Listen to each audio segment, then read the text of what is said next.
What's up, everyone? Welcome to the horror show's 10th anniversary week. That's right, we are going to have a full slate of content for this entire week for you guys. It is going to reflect the very first season that we did on this channel back in 2014, but we are going to be representing different eras of the channel throughout the week as well. So what do I mean by that? What I mean is this week is going to be at least 7 episodes, okay? The first 5 episodes, just like the very first format that we did on the channel back in 2014 of January 14th, 2014 was when we started this channel. January 15th, 2024 is when we're celebrating our 10th anniversary, the beginning of it anyway. We are starting with a review with Morgan and I, which represents the first era of the channel. We're going to do a movie review on Monday, Wednesday, and Friday, and then we're going to present a how-to on Tuesday and a comedy sketch on Thursday. This was the format of the channel for the first, season and a half of the channel. There was 2 seasons, right? Maybe 2.5 seasons. I think it was 2 seasons, and then we started to go daily, and we changed it up a little bit, but yeah, so we are going to be presenting all of that, and then Saturday, I'm not sure what we're going to do. Maybe we're going to do a Let's Play, maybe we're going to do something else, but Saturday will be represented. Again, we've done Let's Plays throughout the history of the channel, so maybe one Let's Play, even though this one thinks that I should definitely not be doing gaming Let's Plays on the channel. That's a whole other discussion that we'll get into. Okay, yeah, that's not what I said. No, I know, but I get your point. Yeah. Focusing on it on another platform is smarter. No one ever accused me of being smart, though. And then Sunday, we plan to present a live stream featuring everyone that's ever been a host or guest host on the channel. So Morgan's going to be there, Flago's going to be there, Mahalo's going to be there, Susie Von Slaughter's going to be there, Marsha Parker's going to be there remotely. I will be there. Hopefully Andrew can be there this time, and hopefully we can get Jason on the show as well, and producer Dave, of course, to show up and celebrate 10 years worth of the horror show. That's what we're doing this week. And maybe there'll be cake. Yeah, and maybe there'll be cake. And if you now I gotta get a cake. All right. Tune in Sunday to see if Cecil gets a cake. But yeah, so we're going to be getting into that, and we're going to be starting with a Morgan and Cecil review, very representative of the first season. You've already seen the animation that we used in the very first season. We've done 3 animations throughout the channel. They're all going to be featured throughout this week at some point. And I'm just excited to get to this, because what's nice about doing reviews with Morgan is, as I look at her and talk to you, is that Morgan has a completely different palette for horror movies than most of us here on the channel do. Sure. That's part of what, attracted us to having her on the channel, outside of the fact that she was a very charismatic host when we auditioned, the 2 people that both became a part of the channel. But Morgan's got very individual opinions, and that's why we love her on the channel. And one of the things that she enjoys is the more extreme side of horror. And Funny Games is one of the ones that she's been lauding for many, many years. It turns out I have only seen the 2007 remake before this point. And I was like, okay, well, for the first review of the 10th anniversary week, let's take a look at Funny Games 1997, right? I've never seen it. Morgan swears by it. And I want to see what all the deal is. I would find out later that the 2007 was basically a shot-for-shot remake of 1997's with the same director even, just American crew and actors. But as my brain works at this point in 2024 is things get erased not long after I've experienced them. Mm-hmm. So while I remember watching the 2007 remake, I don't remember a goddamn thing about it. So watching this was the 1997 original Austrian film. Mm-hmm.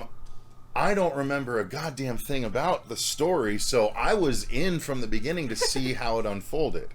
And all I knew is that Morgan loves the film. And she was like, yeah, let's do that. And so we're going to talk about 1997's Funny Games. That's a really long way of saying that. And Obviously, I appreciated it more this time around. Well, I appreciated it this first viewing compared to the 2007, but I think the more valid and more interesting opinion here is yours. Why do you like Funny Games 1997 as much as you do?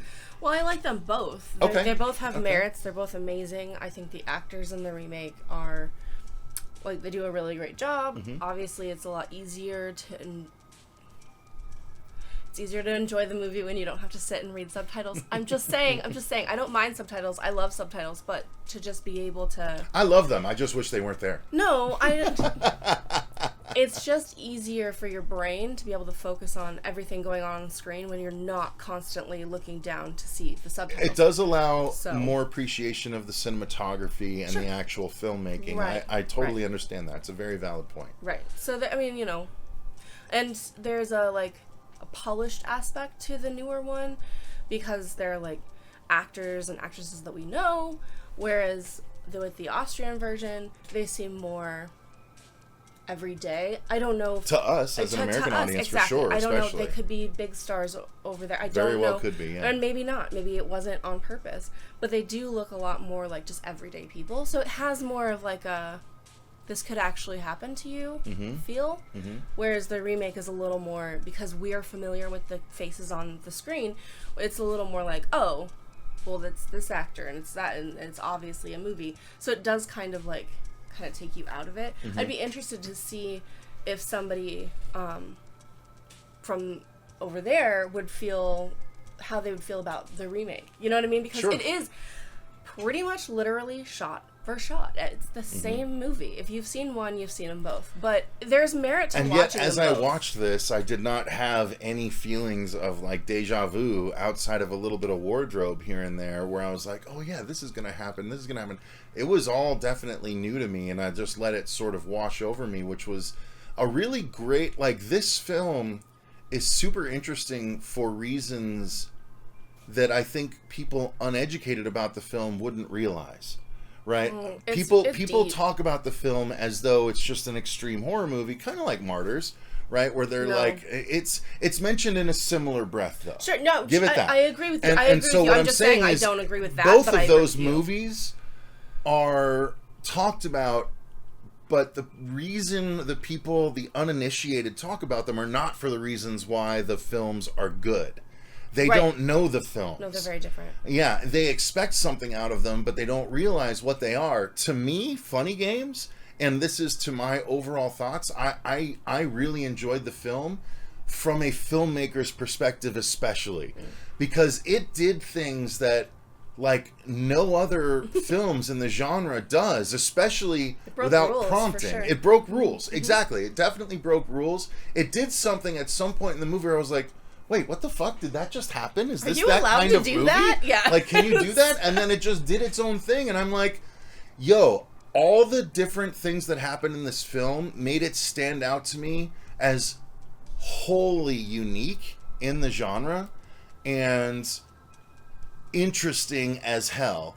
Is it as satisfying as I want it to be? Maybe not, but I fully realize after watching it that that's not what this is about. No, it's not. It's about the ride the director wants to take you on, and it's so interestingly presented that I appreciate the film on the level, like, as a filmmaker, we're like, this is just really interesting, and you zig where everyone expects you to zag, and it's so cool for that reason that it doesn't matter that it's not satisfying to me. It's not about me as I watch this movie. It's about the genre and what you can do to push the boundaries and make it, like, unguessable for the audience. Totally. So for those reasons, I loved the film. As not a movie maker, right. As just a person that likes to watch movies. A layman, as it were. Sure. A laywoman. I really appreciate I love psychological movies. I love disturbing content and psychological movies, things that really get under your skin. And so in the moment, it may not be the most, like,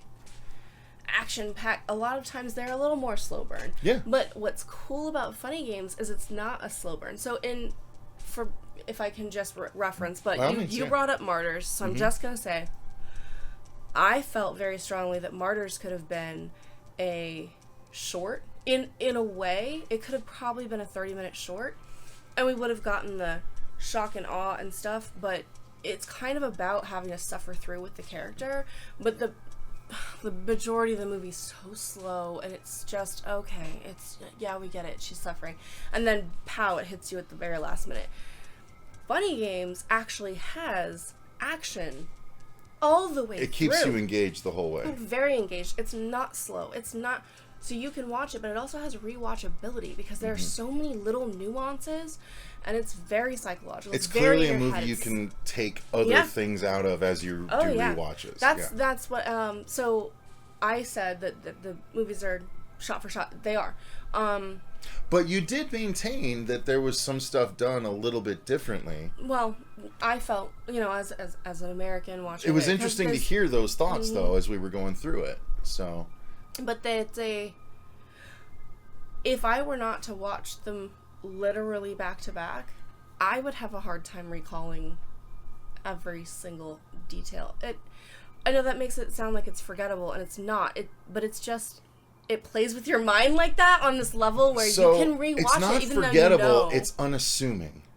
Sure. It's unassuming, where it doesn't play in a big bombastic way. Right. It plays in a very low-key, very reality-based way. Yes. Where it's like, okay, you're just trying to be kind to some dudes that, like, you saw them hanging out with your neighbors, right? And, like, so let's segue into the story a little bit. So the film is about a family that gets to a sort of vacation home, it seems like. Yes, they're a fairly well-to-do family. Mm-hmm. They're on their way to their summer home, essentially. And as they pass by a neighbor, they stop and try and, like, wave and stuff, but the neighbors are clearly distracted and involved in the game of... I think they're playing croquet. Croquet, right. That's what I would have said, too, yeah. And you're like, okay. And then because you had thoughts about that, I started to key, and I was like, oh, wait, isn't that based on my limited knowledge from the remake that was hovering in the back of my brain? That's why I said I can't say this for certain because I haven't watched. You think they were presented differently? I'm pretty sure that in the remake, you can't really tell who's there. You can tell there's company, and you can tell that they're young men, but it's not like you can. Like in the original, you see them. Like, so when you see them at the door, you're like, oh, it's those guys. But in the remake, I don't think it's that. Like they kept that in the distance the whole time. But even without as someone having who known knows, that, I know because I knew, right? Yeah. Like it's not because it was being presented to me that I was like, wait, aren't those the same dudes that were in the back? Like I wouldn't have done that had I not been looking for it, based on what we had talked about and what I'd seen before. So anyway, this family arrives at their home to do it's a vacation stay, and then they see their neighbors hanging out with some people, and then later, one of those dudes, just a young guy in an unassuming polo and shorts, just asking for some eggs, like saying, yeah, I'm with your friends over here, and she wants to make something, but she needs some eggs.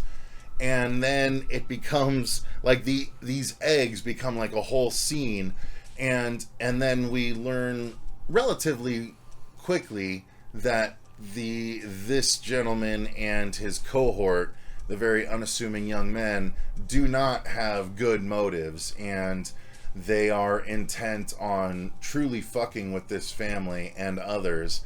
And it just spirals and gets bigger and crazier as we go along. And that's as much as I want to say about the story without, ruining anything or spoiling anything.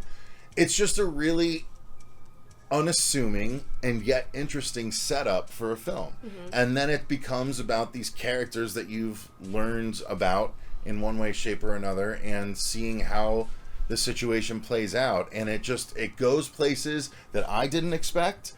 It, like, at some point, characters just kind of disappear, and you're like, what the fuck? And then you're, like, trying to follow, and then it all converges again, and it's and they'll start something up where you think you know where it's going to go, but then all of a sudden, it doesn't go that way at all. Right. It goes a totally different way. So I love it. But that helps with the characters. Yeah. It like, deepens their fear, because they think the same thing. It puts you on the same level as them. Yes. You're not ahead of them. No. You don't know what's going on and waiting for them to catch up. Right. You're just as in the dark as they are. Right. So which is interesting as when hell. they start to run, because the boys, they have bets, it's games, and so funny ones.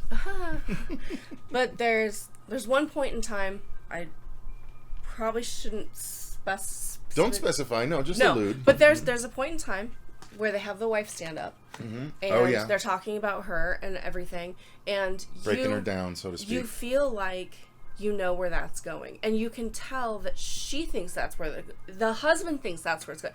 Everybody feels like this is not going to end well, the film and then all of a sudden it just subverts expectations. Right? Is what you're getting at. Yes. Yeah. There's anytime you think you know what's going to happen, it doesn't. It zigs where it should zag. Yeah. Yep. And that's what's so agreed. And that's honestly, it. I'm really glad that you brought this up as our review for the 10th anniversary week, because it is a film that deserves to be talked about. It really is. Like, it's not, and honestly, having experienced the breadth of horror filmmaking that I have at this point, some of which attributed to you, this is not the most extreme thing. No. It dips its toe into shit that most horror movies will not touch. Right. But that has that particular thread, that particular barrier, so to speak, in the horror genre has been broached by some other people, especially if you watched Fuego's in my top 10 of 2023, you'll know that my number one dipped into this territory as well, where like no one is safe no matter what. And like that's the thing, and that's what caught me off guard. What I loved about the movie was the director's willingness to live in moments as long as he wanted to. Yes. There's a particular angle that moves and you see stuff happen, but it is one angle that is on screen for 5 to 7 minutes in one angle, and it just allows the actors to live in and react realistically to the shit going on around them. Yeah. And I was impressed. Because I mentioned it as we were watching it. I was like, I've never seen a director be ballsy enough to just live in one angle as long as this director has. There really is. It doesn't happen often. No, not often. Not at all. Did you see Irreversible? I have not seen Irreversible. Right. I'm just saying, but it happened more than once, and I admire that about the storytelling of this film. So, this is an unconventional review. We've talked a lot about the film. I don't want to reveal anything or spoil anything for anyone that hasn't seen Funny Games, either the 97 or the 2007 shot-for-shot remake. I think it's worth experiencing for your first time, knowing as little as possible going into it. Absolutely. And it's because I was surprised. I was like, wait, where are these characters? Like, what the fuck happened? And it's so interesting. You, like you said, you can't tell where it's going next, and that's such a unique experience, especially at this point in the horror genre. Yeah, where everything is super predictable, right? And so you yearn for experiences like this, and this is one that fucking holds up.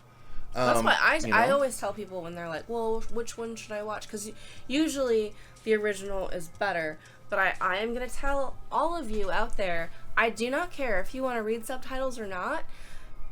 It's amazing either way. It's the same movie with some different actors. That's it. I do intend to revisit the 2007 version after doing this. I'll watch it with you at some point. Maybe we'll release a review not long after this, just because I want to do it while the 97 one is fresh in my mind. Exactly. Because it's literally the same director, just with an American crew and American actors, and I want to see how much of a shot-for-shot remake. If he really lives in the angles as long as he does. Yeah. Like, it deserves to be talked about. Yeah, he definitely, yes. I'm going to tell you right now that. But there were this is what you were talking about, I said before, but if I'm wrong, I'm going to feel stupid. So, I'll cut it out. There's a couple of scenes that I'm almost certain go down different. And, like, not massively differently, but just... There's just different enough. The presentation. Tweaks that it's like, as a director, how could you not want to tweak? Have an opportunity. You watch that last movie, and again, anyone that's in charge of a project, anyone that's making art, the project never finishes. You just run out of time. Right. Right. The deadline comes. Yeah. And so I'm sure the director doing it again is like, I really wish we could have done that and fucking implemented it. And that's what I want to this see. At the time, but what if we did this? Right. I'm super interested to rewatch. Tiny nuances that in my mind I can remember that I feel like were just slightly different. Yeah. And so, yeah, they just hit different for different reasons. Because I did think that the performances of the American actors were amazing, and that, you know, I really liked that movie. But also, again, I could easily focus on everything else because I'm not reading subtitles.